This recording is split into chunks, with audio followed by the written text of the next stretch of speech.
$20,000 visa bond কর্মসূচিকে স্থায়ী করতে যাচ্ছে যুক্তরাষ্ট্র। ফলে বাংলাদেশ সহ 50টি দেশের ভিসা আবেদনকারীদের মার্কিন ভিসা পেতে $20,000 পর্যন্ত বন্ড জমা দিতে হবে।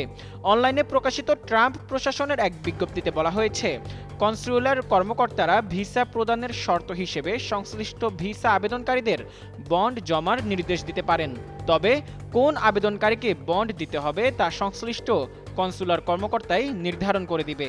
এতে আরও বলা হয়, 2025 সালের ভিসা বন্ড পাইলট প্রকল্পের মাধ্যমে যুক্তরাষ্ট্রের পররাষ্ট্র দপ্তর, হোমল্যান্ড সিকিউরিটি দপ্তর এবং অর্থ দপ্তর যৌথভাবে এই বন্ড কর্মসূচির কার্যকারিতা মূল্যায়নের সুযোগ পায়। AKS অর্জন করল গিনেস ওয়ার্ল্ড রেকর্ডস। AKS তথ্যের ভিত্তিতে দেখা গেছে, ভিসা গ্রহীতাদের ভিসার নিয়ম মেনে চলা নিশ্চিত করতে এই কর্মসূচি। পূর্বে পরিচালিত পাইলট প্রকল্পে 5,000 থেকে সর্বোচ্চ $15,000 পর্যন্ত শর্ত যুক্ত করা হতো।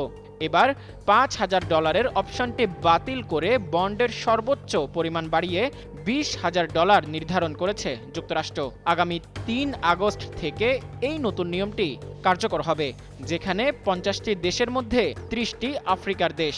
নির্ধারিত সময় পার হওয়ার পরও অবৈধভাবে যুক্তরাষ্ট্রে অবস্থান করার প্রবণতা কমাতেই নির্ধারিত সময় পার হওয়ার পরও অবৈধভাবে যুক্তরাষ্ট্রে অবস্থান করার প্রবণতা কমাতেই এই নীতি গ্রহণ করা হয়েছে বলে দাবি মার্কিন কর্মকর্তাদের।